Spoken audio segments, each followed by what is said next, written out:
Maximize your yields while spreading out your workload with the earliest maturing winter cereal. Visit kws.com/CA to see how our hybrid rye varieties can work for you. High yields, high quality, high value for your farm. KWS, seeding the future since 1856.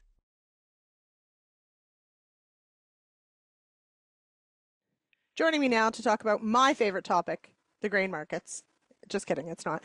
Is Brian Voth from the League of Extraordinary Gentlemen and also the founder of IntelliFarm out of Manitoba. Brian, how are you?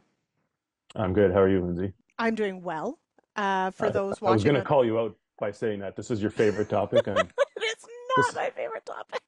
it's a lot of days. It's not even my favorite topic, but I have to talk Well, about it. yeah, there you go. Okay, that's accurate. But the markets do matter. Okay, these things are pretty darn important, so we will pay attention.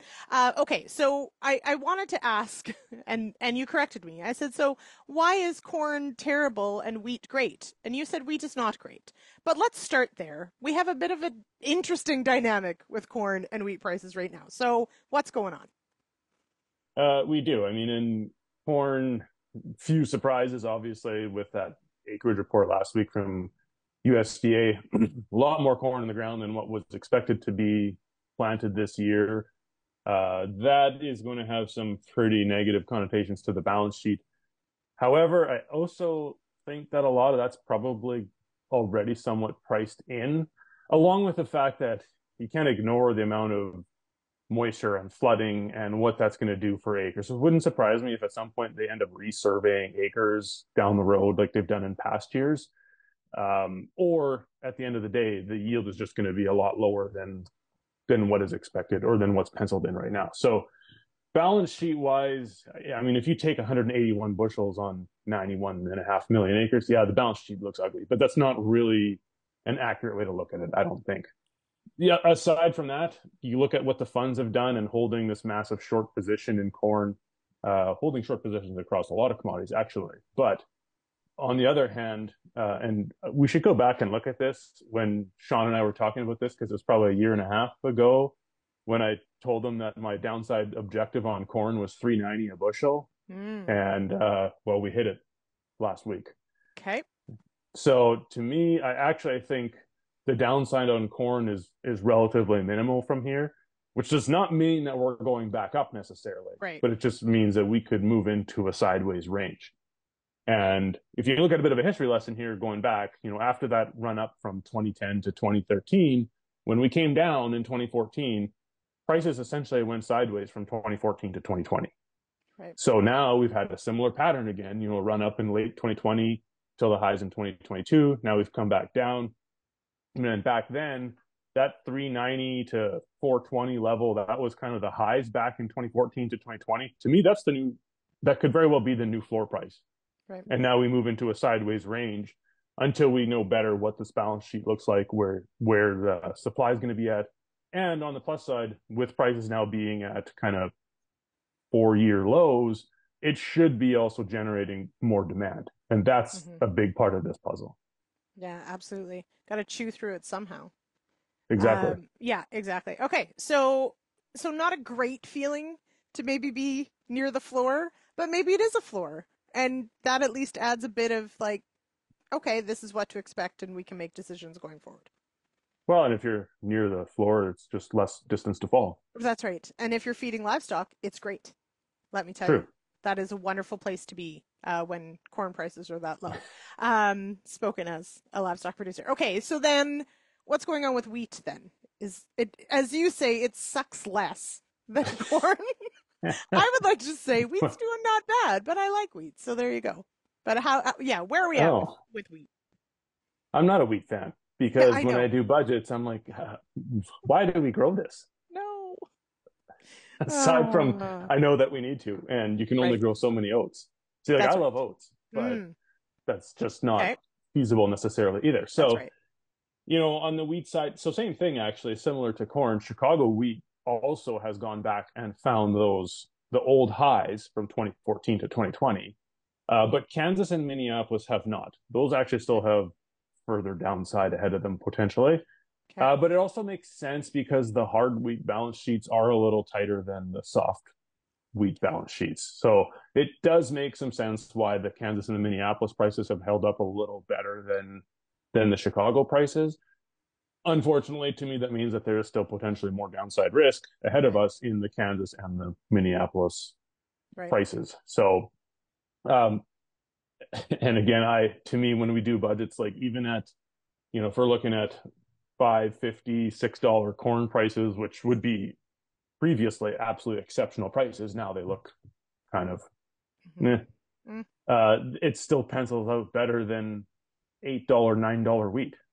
Right. So that's why I say, like, it's hard to say that corn sucks and wheat looks really good when I kind of look at it the other way. Yeah. Okay. In fairness, you're right. It's all about the profit margin, not the initial price. And okay, but I'll throw this back to you. Which one can snorkel better? Because there are some areas, so Ontario is very wet, Manitoba is excessively wet, so we've got some regions in the U.S. that are similar. Still, yes, we've got some dry areas too, but that's my question, at least for our friends here in Ontario, Manitoba, which one has a better snorkel? So there you go. Well, when I went up flying a couple of weeks ago, I will say the cereal crops look phenomenal. For the most part. Like there's obviously water sitting around in some of the low spots, definitely. Now at that point, the corn was too small to really tell from the air. But now we're actually finally starting to get some heat here, at least in Manitoba. I suspect in the next week or two, you'll be able to stand in a cornfield and watch it grow around you. So the bottom, again, whether it's a wheat field now or a cornfield, the bottoms of the drains, so that 5-10% of the fields, that stuff's going to be done no matter what. Hopefully the rest of the fields can make up for that and use this moisture at least. So yeah. Obviously we just need that long season, and it has been cool and slow for corn. Yeah, I'm sorry about that, guys. Brian, you left Ontario too soon. It's quite lovely this year. Yeah, so it's been very warm and damp. I'll go with that one. It is very challenging to make hay, and there are definitely some drown out spots. But I will tell you, the early corn that went in like decent shape looks phenomenal. It is like 3 feet high, and I'm not kidding. Like it is way past even your knees potentially. Maybe it's your knee high by 1st of July. It is looking pretty sweet, and then other stuff is very sad. It is a sad, sad crop. So yeah, it's the lottery this year on the rain side. Let's switch gears a little. Let's talk about our other cousins, canola and soybeans. Any excitement in the canola market? How are we looking there? Yeah, we hit support on canola at that $600 level last week, and we held, and we've now had a pretty solid bounce up. Obviously, we're up at 654. Approaching resistance, which comes in around that 662 level on the November. So we'll see whether we can manage to get through that or not. Again, there was a little bit of a surprise on the Stats Canada acreage numbers coming in at just over 22 million acres. So about 500,000 higher than what was expected, and even higher than what was projected back in March. Now, granted, given how they've changed their surveys on this, that survey, the answers were actually from December, which makes no sense at all. But so the acreage is actually very similar to 2023 using that number. Again, bottoms of drains are going to be done and whatnot. So yield becomes a big factor going forward as well. But the bigger problem that we've seen for the last number of years is just the demand issue in canola. Crush demand is phenomenal, but export demand has just never come back. And this is always the problem to me. Like, while it was a lot of fun selling $25, $27 canola, the damage that did on a demand side is huge. And we talked about it 2 years ago that it's very easy to get rid of demand. It takes a long time to get it back. And that's where we're in right now. Our export demand is still only like 65% of normal. And it's not China, which is what a lot of people think, but it's not actually China. It's just few of the other buyers that were very consistent canola buyers in the last number of years or last decade that haven't stepped up in the last year or two. So somehow we need to get that demand back. Now, prices dropping down to $600 a ton or $570, something in that. that is probably going to do it. Also, we're much more competitive with European values then. So I think we are on track to start adding that demand back. I still don't think we're going to get back to, 10 million tons of exports like we had prior to 2021. But again, it takes a long time to build demand back and very little time to get rid of it. Yeah. So in that, I mean, it begs the question on even if, I mean, crush, I assume, is going pretty much at capacity. So if that's the case, then we are dependent. We need that export demand to come online. Right. And crush capacity has expanded immensely in the last number of years. But we can't add, we can't add 4 or 5 million tons of crush capacity to make up for the lack of exports. We're adding 2, 3 million tons, that kind of thing. Obviously, we've talked about this over the last few years, and some of the crush plants that were announced already got kiboshed a long time ago, and some of the expansions have been happening. Some of them are underway or being built right now, like in Regina. So those all get added into the picture, over the next couple of years. But even still, I think when all of the plants were announced a couple of years ago, it was an extra 6 million tons or so of crush capacity. Well, there was no way at that point that we could have that much crush capacity and our full export program. So he said one or the other was going to have to get cut. And given that all these crush plants were being built by mainline elevators, it was like, well, they're going to feed the crush plants and cut back on the export side because crush plants can only do one thing. So you're not going to not crush canola. But then we had that whole situation of, $25, $27 canola, and the export program kind of took care of itself, I guess, in a way. Yes. So not in a good way, Brian. Not in a good well, like I said, it was fun while it lasted, but we also knew that it was not going to last.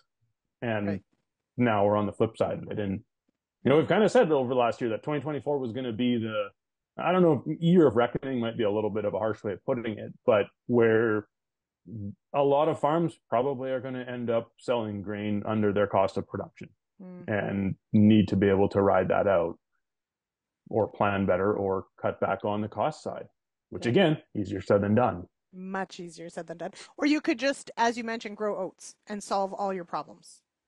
Right? Oats knows. Okay. We're kidding somewhat because, caution, how many acres of oats went in? How close is that to tipping? Because oats is feast and famine, right? Yeah, actually, oat acres were lower than what I thought that we would see this year. And oat acres have had this massive pendulum swing the last few years, obviously. $10 oats does a lot to buy oat acres. On the flip side, there is a limit that even the most granola people won't want to pay $10 to eat oats. Yeah, so they're just oats. Yeah. So you've seen this oat balance sheet just bounce back and forth from like record tight carryout to a record high carryout. And you've seen acres follow. And so last year we had like the lowest oat acres in decades, which has brought the balance sheet back in line again. So we knew that there was going to be a jump in oat acres this year, no matter what. But actually, the jump was less than I thought it would be. We came in just basically right at 3 million or 2.9 million. The comments from a lot of farms right now are definitely that there is a potentially big yield out there, despite the fact of losing bottoms of drains and whatnot. Right now, conditions have been phenomenal for the cereal side. But all winter long, we could get $4.75, $5 oats. I'm talking Southern Manitoba pricing. And $5 oats, you needed probably more like $10 wheat to make the same amount of money, which we've never been able to sell for this year. So it just, to me, that was a good reason why I thought oat acres would take a big jump. The other thing I guess I would just comment on some of these acres numbers is because of the lateness on seeding, these acre numbers may not have captured everything. And so there might actually be more oat acres in the ground. They just may not have been reflected in these reports because of the late seeding side of things. And this speaks to why it's so important to be thinking ahead, because you could have been potentially capitalizing on some of those numbers. So you're right, Brian. That's nice to hear. There you go. Let's end it there on a positive Oh, note. okay. All right, yeah. There's Sure. of course many more that we could cover, but I think we've got lots to sort of wade through. So, Brian, I hope things dry out and stay warm out there in Manitoba. The crops really could use it. Well, we're here's to hoping. That's what the forecast shows, and All as right. long as it's not always like next week, next week, next That's week. right. Yeah, that keeps us hoping though, Brian. We just keep watching the 10-day forecast. Yeah. Like a carrot on a stick. That's right. All right. Thanks so much, Brian. Thanks, Lindsay.